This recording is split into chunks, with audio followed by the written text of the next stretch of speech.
Mute में चाह दें।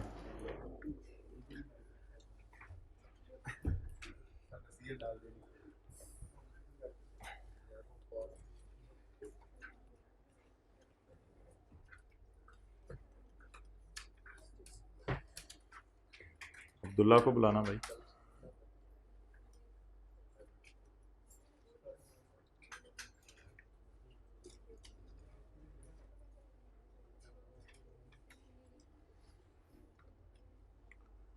MCQ number 15,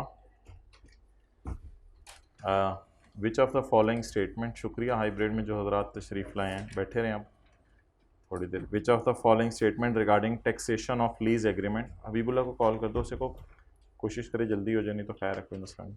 which of the following statement regarding taxation of a lease agreement are true.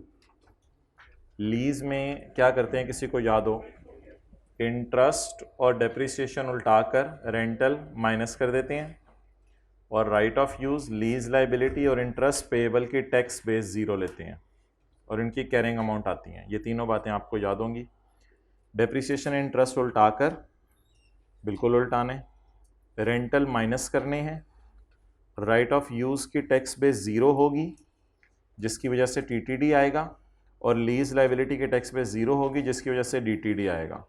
बिल्कुल सारी बातें सही हैं। True, all are true.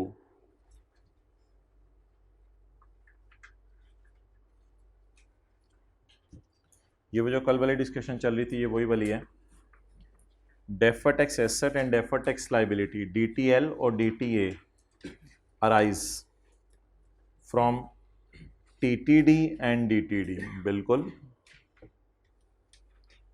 Deferred tax asset और डेफर्ड टैक्स लाइबिलिटी आते हैं, डिडक्टेबल का बेटा डीटीए आता है, और डिडक्टेबल और टैक्सेबल का बेटा डीटीएल आता है रिस्पेक्टिवली। तो नहीं लिखा हुआ ना, तो डिडक्टेबल का बेटा डेफर्ड टैक्स एसेट, टैक्सेबल का बेटा deferred tax liability. Which one of the following is not a circumstance which give rise to temporary difference. कहाँ कहाँ टेम्परेरी डिफरेंस नहीं आएगा, ये नहीं पूछ रहा कहाँ कहाँ आएगा, पूछ रहे कहाँ कहाँ टेम्परेरी डिफरेंस नहीं आएगा।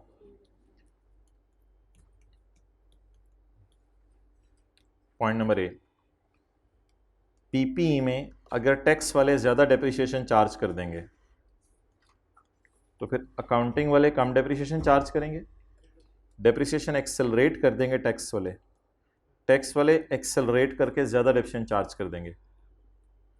तो भाई ऑब्वियसली इस वजह से तो फिर टीटीडी भी आना है और आगे डीटीएल भी आएगा।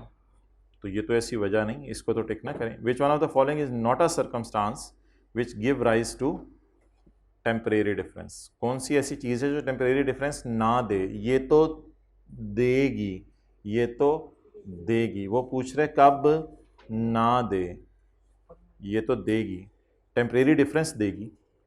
बस अभी फ़िलहाल सवाल की जो रिक्वायरमेंट है उसी के ऊपर हो। ये तो टीटीडी दे देगी, वो पूछ रहे कब नहीं देगी। Development cost amortised in P and L, बुरी वाली डेवलपमेंट है। Sorry amortised in P and L, Aahista Aahista charge होगी। Debited in P and L नहीं लिखा हुआ। Development cost amortised in P and L, Aahista Aahista amortise होगी। अच्छी वाली डेवलपमेंट है, आहिस्ता आहिस्ता अमोर्टाइज होगी।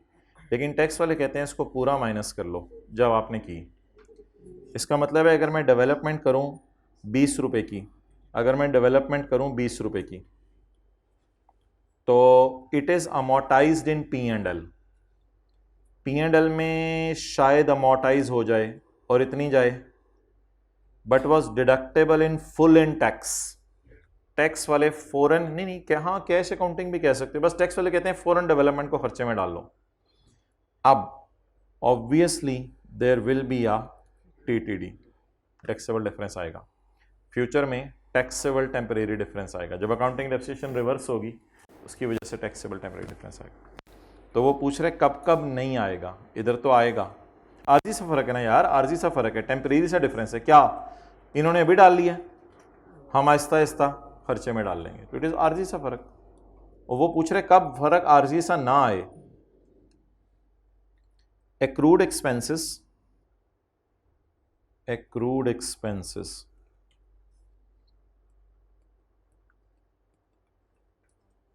मैं भी सिर्फ इतना सा लफ्ज़ पढ़ा हूँ, एक्रूड एक्सपेंसेस। ये पेएबल अगले साल पे होगा, इस साल खर्चे में चला जाएगा। तो अकाउंटिंग वालों ने खर्चे में डाल लिया। एक्रूड एक्सपेंसेस पढ़ के मुझे ये सारा समझ आ गया। Expenses payable which have been deducted for tax purpose, tax purpose के लिए भी डिडक्ट हो गए हैं। इसका मतलब है टैक्स पर्पस के लिए भी डिडक्ट हो गए हैं, तो फिर टैक्स वालों ने भी, कल ये बात की थी, इसका मतलब है टैक्स वालों ने भी डिडक्ट कर लिए हैं। तो which have already been deducted for tax purpose, tax वाले कहते हैं हम हमारी नज़र में भी डिडक्ट कर लो। ऑलरेडी बीन थोड़ा सा शायद टफ लफ्ज़ सबको लगे, लेकिन आसान सी बात है। Which have been deducted for tax purpose, tax वाले कहते हैं हमारी नज़र में डिडक्ट कर लो। हमने कहा डिडक्ट तो हमने भी किए हुए हैं, ये बनाएंगे नहीं तो पता नहीं चलेगा पेपर में। डिडक्ट तो हमने भी किए हैं, उन्होंने कहा कर लो, तो फिर हमने भी डिडक्ट कर लिए, वो भी कह रहे हैं डिडक्ट कर लो। तो इसका मतलब है एक्सपेंसेस पेएबल। तो इसका मतलब है वो जो सिनेरियो है कि हम भी एक्रूअल अकाउंटिंग फॉलो कर रहे हैं और वो भी नहीं। अगर लिखा होता ना accrued expenses which will be deducted when paid, फिर कैश अकाउंटिंग होती है। अभी तो कैश अकाउंटिंग नहीं है। अच्छा, पहले ना समझा करें कि हमने क्या किया इस साल। इतनी सी लाइन पढ़ के पहले बताएं हमने क्या किया इस साल। एक्सपेंस पेएबल, तो पे how to tackle, prepare T account. Payable अगले साल, तो इस साल ये हमने किया, हमने खर्चे में डाल दिया। उस लाइन का मतलब ये है एक्सपेंस पेएबल, हमने खर्चे में डाल दिया। टैक्स वाले कहते हैं हमारी नजर में डिडक्ट हो चुका है। हमने कहा हमने भी कर लिया हुआ है, उन्होंने कहा हमने भी कर लिया हुआ है। तो वो भी कह रहे हैं कर लिया हुआ है, हम भी कह रहे हैं कर लिया हुआ है। तो फिर अगर उन्होंने भी खर्चे में डाल लिया हुआ है, अभी पे ही नहीं हुआ और वो खर्चे में डाल रहे हैं, ये कौन सी अकाउंटिंग वो फॉलो करने जा रहे हैं। पे ही नहीं हुआ वो खर्चे में डाल रहे हैं। तो और यहां से भी तो पता चल रहा है ना कि हमने खर्चे में डाल लिया हुआ है और वो कह रहे हैं वी हैव ऑलरेडी डिडक्टेड, हमने भी खर्चे में डाल लिया हुआ है। तो इसका मतलब है हम और वो एक बेस पे चल रहे हैं। दे आर मजबूर के वो इसे पेएबल माने। Option C, revenue is included in accounting profit when invoiced but only liable for tax when cash is received. Revenue is included in accounting profit when invoiced. जब चीजें डिस्पैच करेंगे तब revenue को अकाउंटिंग वालों के profit में डालेंगे। चीजें डिस्पैच की और अकाउंटिंग वालों के प्रॉफिट में डाल दी। इस पे टैक्स तब लगेगा जब कभी रिसीव होंगी। इसका मतलब है अकाउंटिंग वालों ने इस साल इनकम में डाल दी है, टैक्स तब कभी, वैसे भी यार सादा सा पता चल रहा है कैश अकाउंटिंग फॉलो करें टैक्स वाले, और टैक्स वाले इस पे इनकम में कब डालेंगे, जब कभी कैश आएगा। तो फिर डेटर की कैरिंग अमाउंट नजर आएगी लेकिन टैक्स बेस 0 होगी। और ये 10 कब टैक्सेबल होगा, when the cash is received. अच्छा, अकाउंटिंग वाले याद रखिएगा हमेशा एक्रूअल अकाउंटिंग फॉलो करते हैं, और टैक्स वाले क्या कह रहे थे, liable for tax when cash is. इसको ट्रांसलेट करें, ये कौन सी अकाउंटिंग है, कैश अकाउंटिंग है। तो यहां तो टैक्सेबल टेम्परेरी डिफरेंस आएगा। तस्वीर खींच ले, आगे चलते हैं। एमसीक्यू नंबर 14, इसके ऊपर मैंने अकाउंट बनाया था।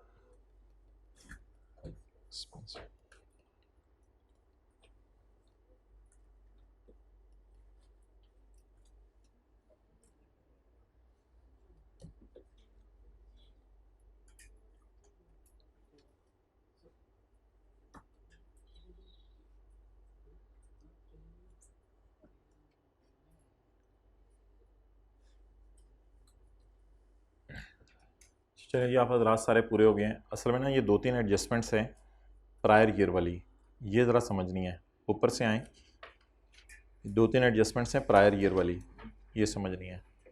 CQ1 खुद ही कर लीजिएगा, कोई मसला नहीं इसमें। Toll limited accounting records show the following. फर्ज कर लें हमारा साल है 2020,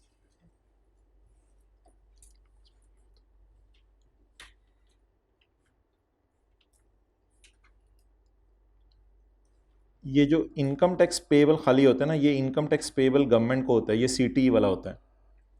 CTE for the year is 60,000 over provision of previous year. Previous year, बल्कि ऐसा करें, एक मिनट, इस सवाल को करें फिर ये समझ आएगा। हमारा साल कौन सा है? सितंबर 21। Estimated income tax for the year ended 30 सितंबर 2020। 2020 का एस्टिमेटेड इनकम टैक्स, एक बार याद रखिएगा, एस्टिमेट का लफ्ज़ हमेशा करंट टैक्स के साथ आता है, क्योंकि डेफर्ड टैक्स एस्टिमेट नहीं होता, वो कैरिंग अमाउंट टैक्स बेस से एग्जैक्ट निकला होता है। करंट टैक्स को इसलिए एस्टिमेट कहते हैं कि करंट टैक्स गवर्नमेंट ऑडिट करके चेंज कर सकती है, लेकिन डेफर्ड टैक्स हमारी अपनी कैलकुलेशन होती है जो बिल्कुल कैरिंग अमाउंट टैक्स बेस को सामने रख के निकली होती है।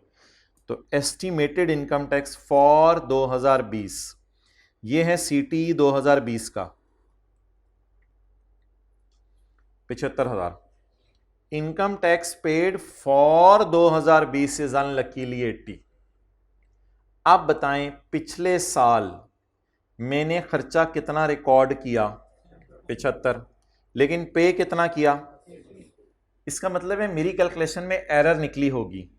एक बार याद रखिएगा, 20 का टैक्स 20 में कैलकुलेट होता है और 20 का tax paid for the year ended 30 सितंबर 20, 30 सितंबर 20 का टैक्स पे हुआ इन 21। ये याद रखिएगा, अगले साल पे होता है। हमारे साल का टैक्स कब पे होता है? अगले साल, क्योंकि साल के एंड पे हमारे प्रॉफिट्स निकले नहीं होते, इसलिए गवर्नमेंट अगले साल टैक्स मांगती है। तो अब मुझे बताएं कि मैंने जस्ट 2020 के अकाउंट्स बनाए होंगे, तो 2020 के अकाउंट्स में मैंने CTE कितना शो किया होगा? 75। Estimated income tax for 2021 is 83। Tax paid for 20 इन 21। 20 का टैक्स जब मैं 21 में पे करने गया तो गवर्नमेंट ने कहा 75 ना दो 80 दो। कितना टैक्स ज्यादा दिया? इसका मतलब है पिछले साल मैंने अंडर प्रोवाइड किया हुआ था। पिछले साल मैंने अंडर प्रोवाइड किया हुआ था, ज्यादा देना पड़ गया। कितना ज्यादा देना पड़ा? 5। इस 5 की एंट्री बताएं। CTE prior debit, CTE prior debit और CTP क्रेडिट, लेकिन 80,000 की नहीं, सिर्फ कितने की? 5,000 की, क्योंकि 75,000 तो किस साल बुक हो चुका है? DTE हमारे सवाल में अवेलेबल नहीं है। कितना जी? 5।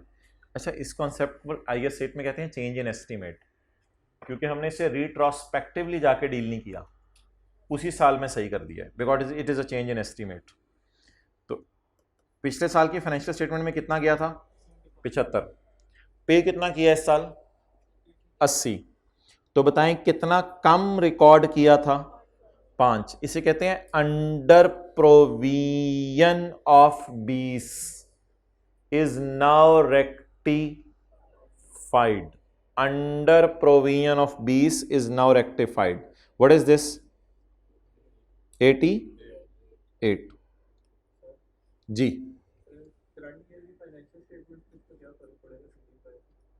किसका?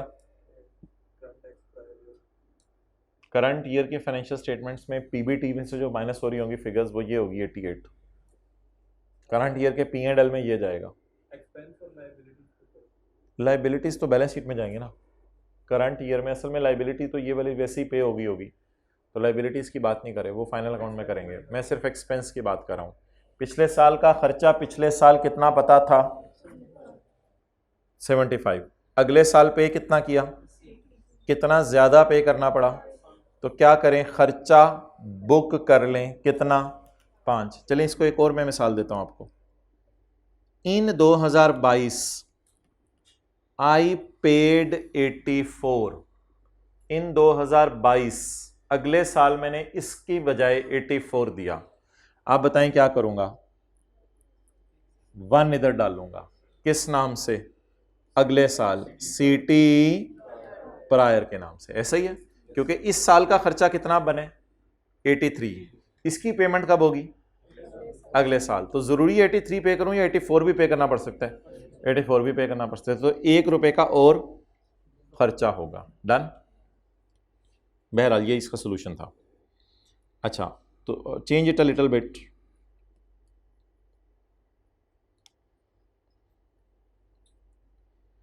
अच्छा जी, पिछले साल का खर्चा, हमारे साल का 83। फर्ज करें हमने 74 पे किया, कुछ करवाएं अब इस साल, जल्दी बताएं। खर्चा कितना था 75, कितना पे किया 74, इसका मतलब है पिछले साल ज्यादा रिकॉर्ड किया हुआ था और पे करने गए तो सिर्फ कितना पे करना पड़ा 74, तो एक की मुझे खुशी होगी। तो मैं क्या कहूंगा, over provision of previous year is now being rectified. पिछले साल की ओवर प्रोविजन, प्रोविजन बननी कितनी चाहिए थी, बना कितनी ली थी, over provision of previous year is now being rectified, या मैंने रेक्टिफाइड कर दिया। तो अगर 75 की बजाय 80 दें तो 5 खर्चे में डाल दें, अगर 75 की बजाय 74 दें तो एक खुशी में डाल दें, अदर इनकम में नहीं डाला जाता ये। अच्छा, अब मुझे बताएं, अंडर प्रोविजन थी तो मैंने कितना और प्रोवाइड किया था 5, अगर ओवर प्रोविजन थी तो मैंने कितना कम कर दिया 1। अच्छा, अब जरा ट्राई करें पिछला सवाल। हमारा साल मैंने कौन सा एज्यूम किया है 2020, CT for the year is 60,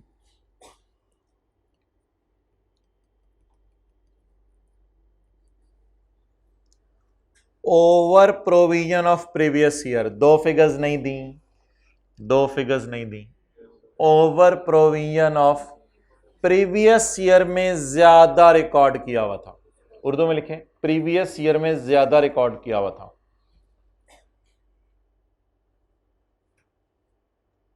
hybrid class, पहली रो दूसरी रो तीसरी रो लिखें, हाइब्रिड क्लास आवाज आ रही है, पहली रो दूसरी रो तीसरी रो लिखें, प्रीवियस ईयर में ज्यादा रिकॉर्ड किया हुआ था। ये कैमरा स्टिल तो नहीं हो गया, पहली रो लिख लिया, दूसरी रो लिख लिया, तीसरी रो लिख लिया, हाँ ये स्टिल हुआ हुआ है कैमरा, सॉरी ये कैमरा स्टिल हुआ हुआ है, ठीक है अनस्टिल कर दें, ये हो सकता है कल की रिकॉर्डिंग चल रही हो। अच्छा, वो ये इधर वाले कमरे में देखें एक भाई खड़े में इशारा कर रहे हैं, ये भी इधर आए हुए थे, जादू देखें। अच्छा नहीं, आपको ऐसे दिखा, अच्छा मैं भी कह रहा हूं किसी को फर्क नहीं पड़ा। तो 2020 में हमारा अपना टैक्स कितना बने 60, over provision of previous year, previous year ज्यादा रिकॉर्ड कर दिया था, कितना 4500। जरा सोचें अब मैं क्या करूं, इसको इस साल प्लस करूं माइनस करूं, पिछले साल ज्यादा रिकॉर्ड कर लिया था, अब इसे क्या करूं कम कर दें, सीटी prior, over provision of previous year is now being rectified. अच्छा, ओवर हुए हुए को आप लोग क्या करते हैं, और ज्यादा ओवर कर देते हैं, कम करते हैं, तो खुशी रिकॉर्ड करते हैं। अच्छा, मादरत हाइब्रिड वालों। अच्छा जी, अब ये क्या कर रहे हैं, opening balance DTL, closing balance DTL, इसका इस बला क्या करें, डीटीएल का अकाउंट बना लें, brought down 2.6, carry down 3.2, balancing DTE 6 खर्चे वाली साइड पे, रिवर्सल वाली साइड पे?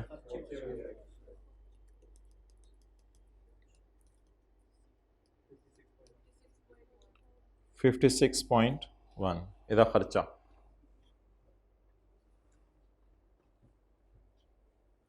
56.1 ਇਹਦਾ ਖਰਚਾ।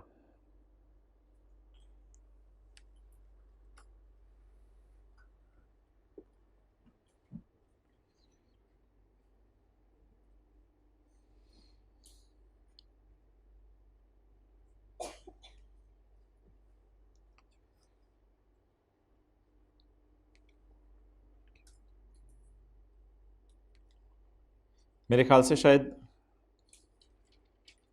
पिछले साल का टैक्स होगा, हमने निकाला हुआ 14,500, ऐसी बात कर रहा हूँ, और पे किया होगा 10,000, ऐसी ऐसी ज़रा बात कर रहा हूँ, शायद समझ आ जाए। पिछले साल का टैक्स होगा 14,500, ओवर प्रोवाइड किया होगा। इस साल हमने फिर पे कितना किया होगा, इस वजह से शायद ये 4,500 आया। लेकिन ज़्यादा अच्छा सवाल 3 है, 3 के बाद 2 करना है। ओके, होम लिमिटेड, चलते हैं अपने अपने। Home limited has the following balances included on its trial balance. ये जो हॉस्टल वाले आके बैठे हुए हैं, ये कुर्बानियाँ थोड़ी सी हैं, कुर्बानियाँ भूल जानी है, और जो मज़ा आना है वो बाकी रह जाना है।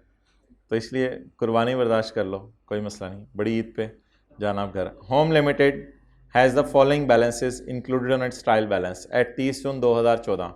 होम लिमिटेड के 30 जून 2014 में ट्रायल में ये बैलेंसेस आ रहे हैं। टैक्सेशन 4,000 की खुशी और डेफर्ड टैक्स 12,000 का credit balance. The taxation balance relates to पिछले साल ज़्यादा टैक्स रिकॉर्ड कर दिया था, पिछले साल ज़्यादा टैक्स रिकॉर्ड कर दिया था।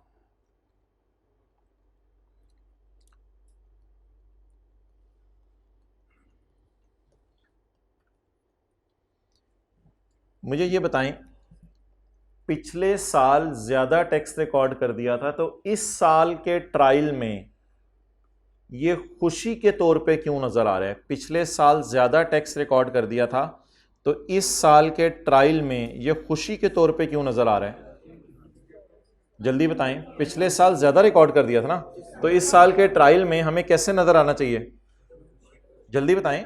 इस साल के ट्रायल में जब हम इसको प्रॉपरली पोस्ट करें, अल्लाह का शुक्र है कभी कभी कंटेंट सही काम भी कर देता है, तो पिछले साल ज़्यादा टैक्स रिकॉर्ड कर लिया था, इस साल पिछले साल वाला टैक्स जब रिकॉर्ड करें, the taxation balance, the taxation, इसका मतलब ये होता है कि इन्वर्टेड कॉमर्स डाल के ना ऊपर फिगर को नजर मार के आओ।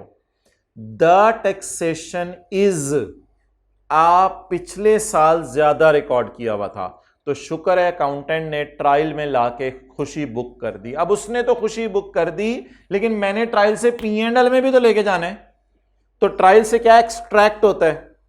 P&L। तो ट्रायल उसने बना के दे दी है, P&L मैं बना के दे देता हूं। तो आप बता दें जी, पिछले साल का टैक्स ज्यादा रिकॉर्ड हुआ था कितने से? इस साल इसको किसके तौर पे रिकॉर्ड करना है? खुशी के तौर पे। वो ट्रायल में नजर आ रही है खुशी, एज इट इज यहां लिख लें खुशी, एज इट इज खुशी यहां लिख लें। आपको पता है गम है, खर्चे हैं तो पॉजिटिव साइन के साथ आने हैं, खुशी हैं तो नेगेटिव साइन। तो ये ना कभी कभी ऐसा भी कहता है कि ट्रायल में अकाउंटेंट ने ये कर दिया हुआ है, अकाउंटेंट बड़ा अच्छा बच्चा है, ठीक है, खुशी रिकॉर्ड कर ली हुई है। खुशी क्यों हुई है वैसे अकाउंटेंट को ये बता दें? खुशी पिछले साल ज्यादा रिकॉर्ड हो गया हुआ था, तो इस साल उसको the over provision of previous year is now being rectified. पिछले साल की ओवर प्रोविजन हमने अल्लाह का शुक्र है सही कर दिया है। ऐसे ही मैं बात कर रहा हूं, पिछले साल शायद 1,04,000 था और पे किया लाख, तो फिर वो 4,000 की खुशी है बुक कर ली। अच्छा, अब डेफर्ड टैक्स जो बैलेंस है वो क्रेडिट नजर आ रहा है। अब ये डेफर्ड टैक्स बैलेंस क्रेडिट, जहन में ये थॉट आ सकती है कि ये DTE टाइप कोई चीज़ है और मैं यहां लिखूं, लेकिन मुझे जरा आगे चलने दें। असल में ना ट्रायल में DTE नहीं जाता। वजह यह है कि ट्रायल के अंदर DTE इसलिए नहीं जाता कि साल के एंड पे अकाउंटेंट DTL का T अकाउंट बनाता है और कैरी डाउन खुद निकालता है, फिर उसके बाद डीटीई की फिगर आती है। अब जरा सवाल में पढ़ें, एट 30 जून, एट का मतलब है as on, at 30 June 14 directors का अंदाजा है कि provision necessary for tax on current year profits is 15,000। याद रखिएगा मैंने कहा था एस्टीमेट का लफ्ज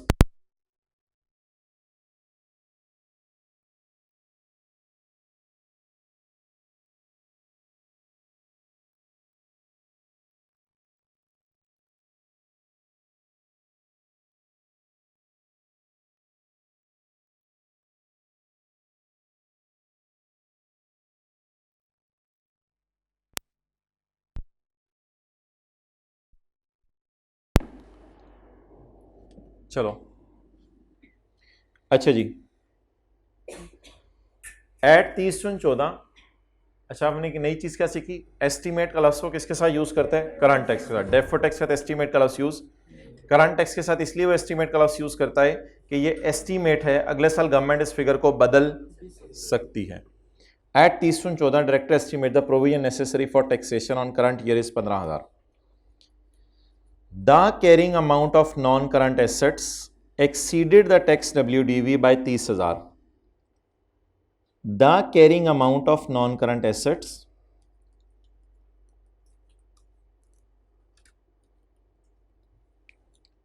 the carrying amount of non-current assets the carrying amount of non-current asset exceeded the tax base by 30,000। बता दें TTD लगाऊं, DTD, TTD 30। Tax rate is 30%। कितना,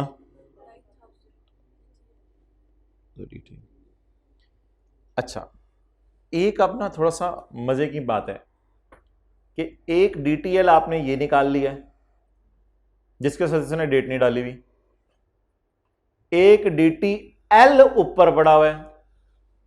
अब दोनों में से कौन सा DTL ब्रॉड डाउन है, कौन सा कैरी डाउन है?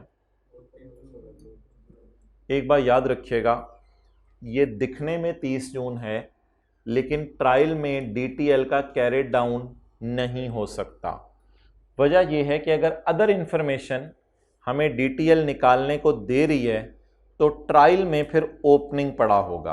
रीजन सुनिएगा जरा गौर से, ये दो अकाउंट हैं, तीन अकाउंट, अकमुलेटेड डेप्रिसिएशन, ये फाइनल अकाउंट की बातें शुरू करने लगा हूं, फाइनल अकाउंट में होनी है। तीन अकाउंट हैं, accumulated depreciation, provision for doubtful debt और DTL।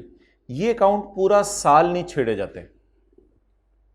अकमुलेटेड डेप्रिसिएशन साल में एंड पे छेड़ा जाता है जब डेप्रिसिएशन आती है, इसलिए ट्रायल में पूरा साल ब्रॉड डाउन पड़ा रहता है।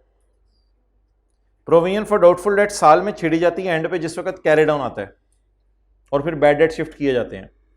डेफर्ड टैक्स अकाउंट पूरा साल नहीं छेड़ा जाता, ब्रॉड डाउन पड़ा रहता है, पड़ा रहता है, पड़ा रहता है, पड़ा रहता है। साल के एंड पे कैरी डाउन निकलता है कैरिंग अमाउंट टैक्स बेस की वर्किंग से, कैरी डाउन जाता है, फिर कहीं DTE बैलेंसिंग आता है। तो ये एक फाइनल अकाउंट का कॉन्सेप्ट है कि फाइनल अकाउंट में आपको बताया जाएगा जब कभी ट्रायल की क्लोजिंग डेट भी लिखी हो तो अगर अदर इंफॉर्मेशन बैलेंस दे रही है निकालने के लिए तो हम एज्यूम किया करेंगे कि ये क्या है, क्योंकि अदर इंफॉर्मेशन फिर ये कौन सा बैलेंस दे रही है, क्योंकि मेरा बैलेंस तो 9,000 आ रहा है, अदर इंफॉर्मेशन कह रही है 9,000, ट्रायल कह रहा है 12,000। अब आप लोगों ने बचपन में क्लासों में सीखा था कि जब कभी ट्रायल में कोई चीज आ रही है और अदर इंफॉर्मेशन मारी है तो अदर इंफॉर्मेशन वाली बात प्रीवेल करेगी, छा जाएगी, तो एडजस्टमेंट होगी, अदर इंफॉर्मेशन वाली बात छा जाएगी। तो इसका मतलब है कैरिंग अमाउंट और टैक्स बेस का डिफरेंस ईयर एंड वाला उसने हमें दे दिया, तो फिर वो कौन सा था और वो DTL है या DTA है, ये भी जरा सोच के बता दें। क्रेडिट। और खुदा ना खास्ता किसी के जहन में आता है ये DTE है तो उसका जवाब भी सुन लें, अगर DTE होता तो फिर वो कैरी डाउन वगैरह निकाल के उसने खुद ही सब कुछ दे दिया होता। DTE नहीं है क्योंकि खुद कैरी डाउन निकालने को भी डाटा दे रहा है, तो DTE अब हमसे निकलवाएगा। अच्छा आप बताएं DTL अकाउंट अदर इंफॉर्मेशन ने क्या बैलेंस दिया है, 9,000 और ब्रॉड डाउन 12,000। बैलेंसिंग DTE कितना 3,000। खर्चा या रिवर्सल? रिवर्सल।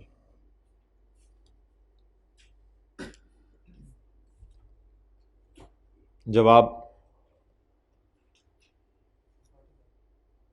8,000। अगला सवाल करते हैं, इसकी रिवीजन हो जाएगी।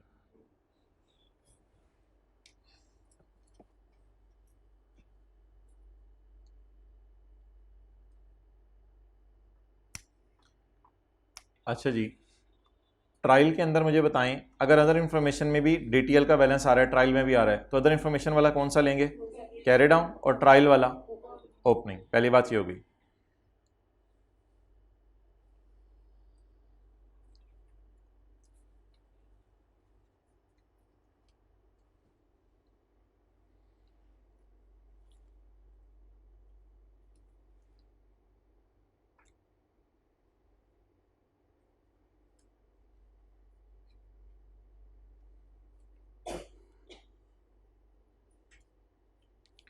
Hall limited has following balances in trial: taxation खुशी, डेफर टैक्स का balance 16,000।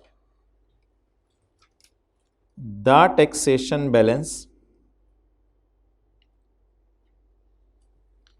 Is an over provision of पिछला साल। ओवर प्रोविजन ऑफ पिछला साल। बताएं पिछले साल टैक्स हमने क्या रिकॉर्ड कर दिया था?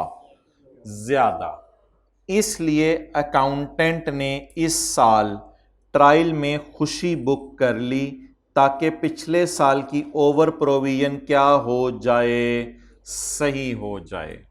तो बता दें, ये जो बात का मतलब सुबह से हम लगे हुए हैं, टैक्सेशन बैलेंस इज अ पिछले साल का टैक्स ज्यादा रिकॉर्ड हुआ था, तो अकाउंटेंट ने इसे ट्रायल में हमारे साल के किसके तौर पे बुक कर लिया? खुशी के तौर पे। हम इसको ट्रायल से कहां ले जाएं? P&L में। ये हमारे साल का टैक्स नहीं है, ये हमारे साल का टैक्स नहीं है, ये पिछले साल की खुशी है। कितनी? 7।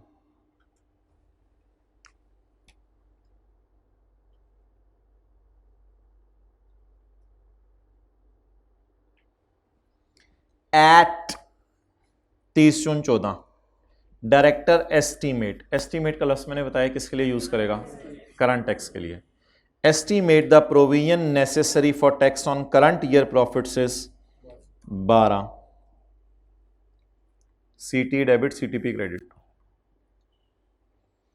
The balance on deferred tax account needs to increase to 23।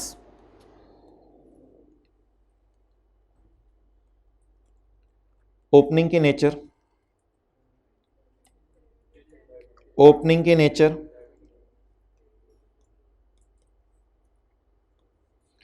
The balance need to increase by 23 अगर होता तो मैं फिर ऐसे करता, the balance is to be increased by 23 अगर होता तो मैं ऐसे करता, the balance is to be increased to 23। The balance is to be increased by 23 या टू 23? टू 23। फलां का कद 4 फुट से 6 फुट हो गया, तो कितने से बढ़ गया? 2 फुट से बढ़ गया, तो हिज कद इज इंक्रीज्ड टू 6 फुट, ये भी ठीक है। या हिज कद इज इंक्रीज्ड बाय 2 फुट, ये भी ठीक। तो balance on deferred tax account needs to be increase to 23, which include impact of increase in property valuation, जिसमें प्रॉपर्टी वैल्यूएशन का इंपैक्ट भी पड़ा है। दो चीजें होती हैं, एक प्रॉपर्टी वैल्यूएशन का इंपैक्ट पड़ा होता है, एक हमारा मशहूर जमाना DTE होता है। ये दो चीजें होती हैं। डेफर्ड टैक्स में एक ही चीज हमने नहीं डाली थी रेड मार्कर से, वो था एसेट अकाउंट का कोई एडजस्टमेंट आती थी रिवैल्यूएशन की। The hall revalued it's property resulting in a gain of 10। हाल ने अपनी प्रॉपर्टी रीवैल्यू कर ली है जिस पे गेन कितना आया है 10 का, 10 का इस पे गेन आया है।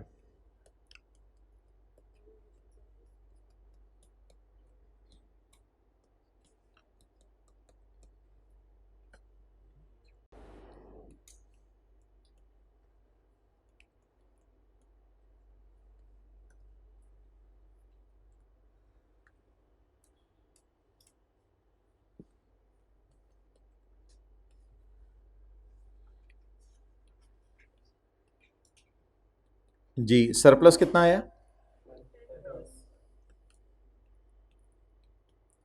10 का सरप्लस आया।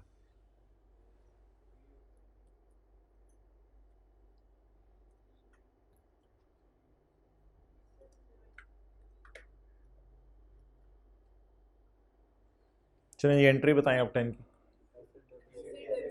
Asset debit, DTL credit, surplus in OCI credit. तो DTL जरा हिम्मत करके क्रेडिट करवा दें मुझे, कितने से 3 से। मुझे बुक वैल्यू ओपनिंग नहीं पता, मुझे मार्केट वैल्यू नहीं पता। द गेन इज 10, पुराना का लॉस पड़ा नहीं हुआ था, पुराना का लॉस पड़ा नहीं तो गेन को मैं डायरेक्ट सरप्लस में ले गया। The gain is 10, asset debit DTL credit, surplus in OCI credit. जी कितने से ये करेंगे हम पोस्ट PP3 बैलेंसिंग।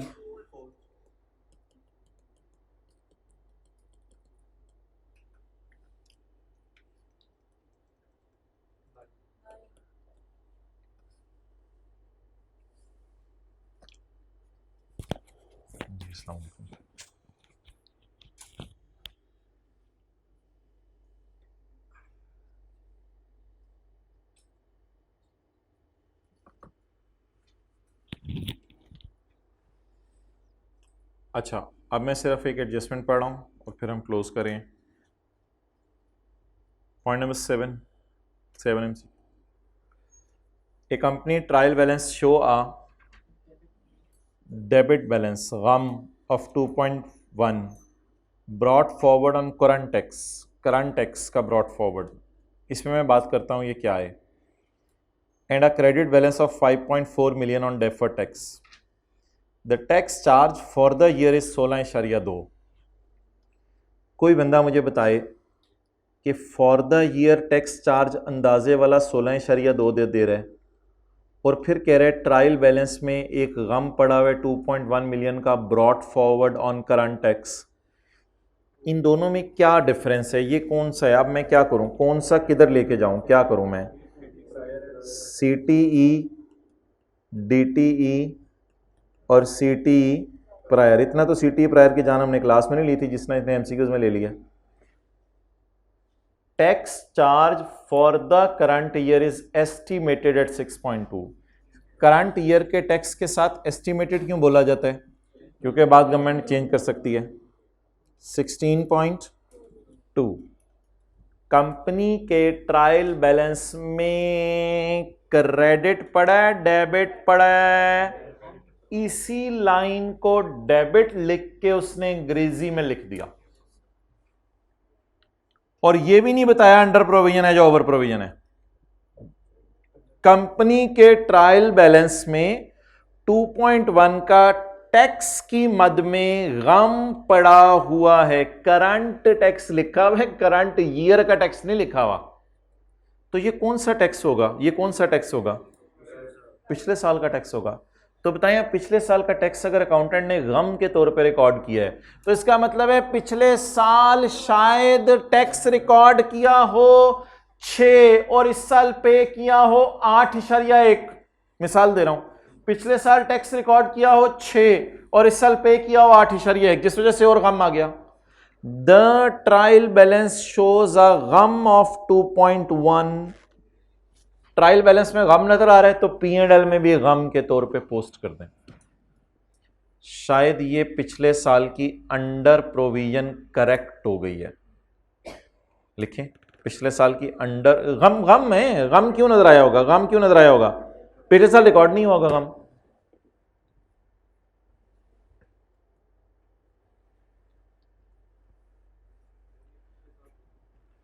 पिछले साल का कैसे, क्योंकि इस साल का अलग से दिया हुआ है तो फिर वो पिछले साल का होगा ना, वो और क्या करें। ट्रायल में और ऊपर उसने हमें आदत डाली है 2-3 एमसीक्यूज में कि ट्रायल में कुछ पड़ा होता है पिछले साल का। ये सवाल वैसे करते तो समझना आता है अगर ऊपर से रिदम नहीं चला तो। अच्छा जी, डीटीएल अकाउंट में, डीटीएल अकाउंट में कितना बैलेंस पड़ा हुआ है, क्रेडिट बैलेंस 5.4। सर आपको कैसे हमारे 5.4 है यार, वो कैरी डाउन निकालने का डेटा दे रहे हैं ना मुझे। Carrying amount is 13 greater than tax base. अब तो बड़े हो गए हैं, खुद ही बता दें, carrying amount is greater than tax base, तो ये क्या है, टीटीडी।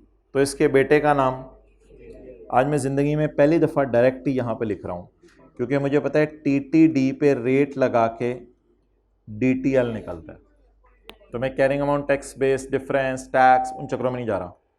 व्हाट इज टीटीडी दे रहा हूँ, what is rate, what is DTL 3.9। Sir आपको कैसे पता चला ये डेफर टैक्स का ब्रॉड डाउन है? भाई मैंने आपको बता दिया, कैरी डाउन का डेटा अगर अलग से दे रहा है तो फिर वो क्या पड़ा हुआ है पहले, ब्रॉड डाउन जी 5.16.8 16.8 is our गम। ठीक है, बस करना है, क्या करना है, नोट करना है। 8वां खुद कर लीजिएगा।